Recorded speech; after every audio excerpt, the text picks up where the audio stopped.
अभी लॉकडाउन जब से हुआ है तब से सारी जनता एक तो परेशान हुई है, एक तो आर्थिक दृष्टि से और एक तो दूसरा महामारी से। तब सबको ये लगा है कि इस सिचुएशन में एक इन्वेस्टमेंट का अगर सोचा जाए तो इन्वेस्टमेंट कैसी की जाए, पैसा कहाँ से आए और वो पैसा हम अगर इन्वेस्टमेंट करते हैं तो उसका रिजल्ट कब आएगा और कैसा आएगा, ये सब क्वेश्चन इन्वेस्टर को पड़े हैं। और जहाँ तक हमारे इन्वेस्टमेंट एज ए डेवलपर की बात है तो हमें तो बड़ा मुश्किल दौर रहा है ये लॉकडाउन का, और ये दौर से उभरने के लिए ऐसा लगता है मुझे कि और कुछ समय लगेगा। कोविड उस बारे में क्या संभ्रम की स्थिति उस बारे में जनता में एक डर सा हो गया है, मतलब उनको ऐसा लगता है कि यानी ये जो माहौल उन्होंने देखा है, जो सपने में भी नहीं सोचा था जनता ने, वो जिस प्रकार से माहौल हुआ है तो उस वजह से जनता पैसा लगाने के लिए बहुत सोचती। दूसरी बात, 3 महीना 4 महीना वो घर पे बैठ के खा रहे हैं, परिवार पाल रहे हैं और बाकी सब खर्चे तो लगे हैं, तो वो सब मैनेज करते हुए वो और एक्स्ट्रा पैसा लगाकर, एक्स्ट्रा पैसा निकाल कर इन्वेस्टमेंट कैसे करें, ये बहुत संभ्रम है जनता को, इन्वेस्टर को, और इसीलिए हमें रिजल्ट भी थोड़ा सा एक मुश्किल जा रहा है। मुझे लगता है आने वाले और 6 महीना कम से कम तो ऐसे सिचुएशन रहेगा जब तक सारी चीज़ें नॉर्मल नहीं हो जाती हैं, सारी चीज़ें पटरी पे नहीं आ जाती हैं, एक जनता का एक विश्वास नहीं हो जाता कि नहीं अभी सब कुछ ठीक चलेगा, तब तक शायद ये सब ऐसे ही चलते रहेगा। बिल्डर्स विषय एक अलग हो गया है। हर क्षेत्र में आप चाहे इलेक्ट्रॉनिक चीज़ें लेने जाओ या फिर बिल्डिंग मटेरियल लेने जाओ या प्लम्बिंग का सामान लेके जाओ, हर चीज़ पे एक आपको बढ़ा हुआ रेट मिलेगा आज की तारीख में। अब उसमें कारण भी बहुत सारे हैं, जैसा कोई बोलता है कि भाई टैक्स बढ़ गया है, कोई बोलता है कि अभी ट्रांसपोर्टेशन बढ़ गया है, तो ये चीज़ें मुझे नहीं लगता कि आने वाले कुछ समय तक नॉर्मल हो पाएगी। जब तक फुल मार्केट ओपन नहीं होता है, जब तक सारी चीज़ें रेगुलर चालू नहीं होती हैं, तब तक मुझे लगता है कि ये चीज़ें महंगी रहेगी, और जिसको अर्जेंट है, जिसको अभी अपना कुछ प्रोजेक्ट निकालना है या with in time period complete करना है, तो उसको वो बड़ी चीज़ों में लेना ही पड़ेगा। देखिए, ये तो चक्रव्यूह एक्चुअली ऐसा है कि इस चक्रव्यूह से निकलना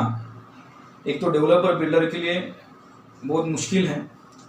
और ये चक्रव्यूह से निकलना बोले तो जब तक चीज़ें नॉर्मल नहीं हो जाती, जब तक इन्वेस्टर का रेशियो बढ़ नहीं जाता है, जब तक मार्केट में कैश फ्लो बढ़ नहीं जाता है, तब तक बिल्डर और डेवलपर को परेशानी रहेगी। और एक बार जो हमारे पंतप्रधान जी या हमारी सरकार, सेंट्रल गवर्नमेंट बोलती है कि विकास होना चाहिए, और विकास जब फिजिकली हमें दिखना चालू हो जाएगा फिर से, तब तक जनता को एक आत्मविश्वास नहीं आएगा, और वो जब तक आत्मविश्वास नहीं आएगा तब तक वो पैसा लगाएगी नहीं। मुझे ऐसा लगता है कि ये सिचुएशन के बाद में एक बार जनता को सरकार की तरफ से हो या आम इंसान की तरफ से हो, उसको भी फिजिकल डेवलपमेंट दिखना चाहिए। फिजिकल एक्टिविटी जब तक पटरी पे आएगी नहीं, नेचुरली चालू होगी नहीं, तब तक आम इंसान, आम इन्वेस्टर मुझे नहीं लगता कि वो पैसा लगाने के लिए तैयार होगा, और एक बिल्डर और डेवलपर की जो परेशानी है वो कम हो पाएगी। लॉकडाउन की देखिए, हर सरकार की अलग अलग पॉलिसियाँ होती है। अब मुझे ऐसा लगता है कि इन्होंने जो एक पिछले 5-6 साल में रेरा हो गया,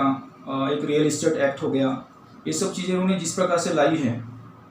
और अभी जो इन्होंने एक पैकेज दिया था, अब ये सब देखते हुए मुझे पर्सनली ऐसा नहीं लग रहा है कि बिल्डर एंड डेवलपर के लिए और कुछ कर पाएगी सरकार पॉजिटिवली। इसमें गवर्नमेंट की जो पॉलिसियाँ है वो तो एज इट इज शायद ही रहेगी, वो तो कुछ कम यानी एक ढीली करने वाली है नहीं वो सरकार। इसमें अगर डेवलपमेंट का अगर सोचते हैं तो इसमें सिर्फ बिल्डर, डेवलपर और एक इन्वेस्टर, ये दोनों के कॉम्बिनेशन से ही डेवलपमेंट हो पाएगा, ये प्रोग्रेस हो पाएगी। मुझे इसमें सरकार का बहुत कुछ बड़ा योगदान आएगा या रहेगा, ये मुझे पर्सनली नहीं लगता है। 10 करोड़ का पैकेज या प्रावधान जो है वो ऑफकोर्स बेनिफिशियल होगा, लेना भी चाहिए अगर पॉसिबल होता है तो, बट मुझे लगता है कि जैसे जैसे हम अंदर जाते हैं पैकेज के और वो प्रोजेक्ट के, वो जो स्कीम के, वैसे वैसे उनकी बाइंडिंग्स बढ़ जाती है, उनके क्राइटेरियाज बढ़ जाते हैं, तो इसमें सभी डेवलपर बैठ पाएंगे या सभी को फायदा हो पाएगा, ऐसा मुझे नहीं लगता है। फिर भी अगर मिलता है, पॉसिबल हो पाता है तो लेना चाहिए, और उसका जरूर फायदा होगा। ग्राहक शुल्क जैसे इन्होंने 1% कम किया था स्टेट गवर्नमेंट ने, अब अगर वैसा देखा जाए जनरली तो मुद्रांक शुल्क 1% कम करने से बहुत ज़्यादा फायदा नहीं होता है। यानी अगर आप मान के चलो 1 करोड़ की प्रॉपर्टी ले रहे हैं, उसमें हार्डली 1 लाख रुपए कम होगा। अब जो एक करोड़ की प्रॉपर्टी लेके तुम 1 लाख सिर्फ सेव हो रहा है, तो इसमें वो इन्वेस्टर भी बहुत ज़्यादा सोचने वाला नहीं है, और जो बेचता है प्रॉपर्टी उसको तो कोई फर्क पड़ता ही नहीं है। तो एक हवा बनाने के लिए मुझे पर्सनली ऐसा लगता है कि एक परसेंट जो मुद्रांक शुल्क कम हुआ है ये सिर्फ हवा बनाने के लिए है, और वो मैं भी मानता हूँ कि अच्छी बात है कि कुछ तो एक पॉजिटिव कदम उठाया है सरकार ने, उससे फायदा कस्टमर का जरूर होगा, इन्वेस्टर का जरूर होगा, ऐसा मुझे लगता है। सामान्य होने का तो बता नहीं सकते, मेरे ख्याल से साल 2 साल तो और लगेगा करीबन, लेकिन एक देखने में आ रहा है अभी एक ऑब्जर्वेशन कि जैसे लोग बाहर से आए हुए रहते हैं बड़े बड़े सिटियों में, उनके पास में खुद के घर नहीं रहते हैं, वो रेंट से रहते हैं, कोई सरकारी नौकरी वाले, कोई प्राइवेट नौकरी वाले, कोई काम करने वाले, तो उनको एक चीज़ महसूस हुई कि ऐसी सिचुएशन में खुद का घर रहना जरूरी है। तो मुझे लगता है कि ऐसे अगर लोग हमें अगर मिल जाते हैं, या वो लोग इसी सिटी में रह के गाँव वापस जाने की बात ना करते हुए अगर यहाँ रहते और यहाँ अपना एक आगे का भविष्य गुजरना चाहते हैं, तो डेफिनेटली रिक्वायरमेंट बढ़ेगी इन्वेस्टमेंट की, और इन्वेस्टमेंट के लिए लोग आगे आएंगे आने वाले कुछ दिनों में।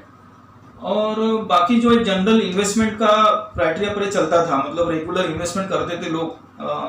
अपनी कमाई करने के बाद, सर्विस का पैसा मिलने के बाद में, बिजनेस का प्रॉफिट होने के बाद में, वो तो ऑलरेडी चलेगा ही, 2-3 महीने के बाद में स्टार्ट हो जाएगा।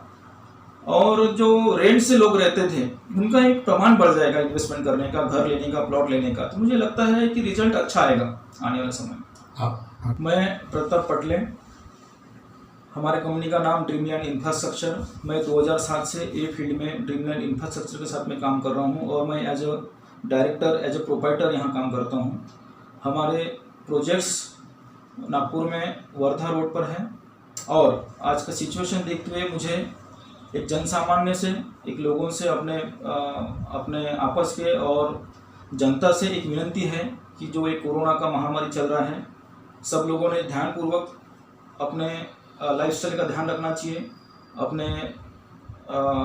परिवार का ध्यान रखना चाहिए, जब बाहर निकलते तब प्रॉपरली मास्क लगाना चाहिए, सैनिटाइजर साथ में रखना चाहिए, ऐसी मैं एक विनती करता हूँ। और मैं ये बोलना चाहूँगा कि जैसे हम अभी ये बिज़नेस से जुड़े हुए हैं, हमारे पास में काफ़ी सारे प्रोजेक्ट्स हैं और काफ़ी सारे प्रोजेक्ट्स आने वाले भी हैं। एक मैं अपने मध्यम वर्गीय लोगों से ये बोलना चाहूँगा कि किसी प्रकार भी आपको इन्वेस्टमेंट करना होगा, किसी प्रकार का भी घर या मकान या फ्लैट लेना होगा, तो हम यहाँ 24 घंटे हम हमारे ऑफिस में बैठे हैं। आप कभी भी हमारे ऑफिस में आ सकते हैं, आप कभी भी हमें फ़ोन करके कुछ जानकारी हासिल कर सकते हैं, या कुछ क्वेश्चन मार्क है या कुछ परेशानी रही तो आप हमसे बात करके सुलझा सकते हैं, हम जरूर आपको मदद करेंगे। और आप अपना इस महामारी के दौर में ध्यान रखिए, यही मेरी शुभकामनाएं, यही मेरी विनती है।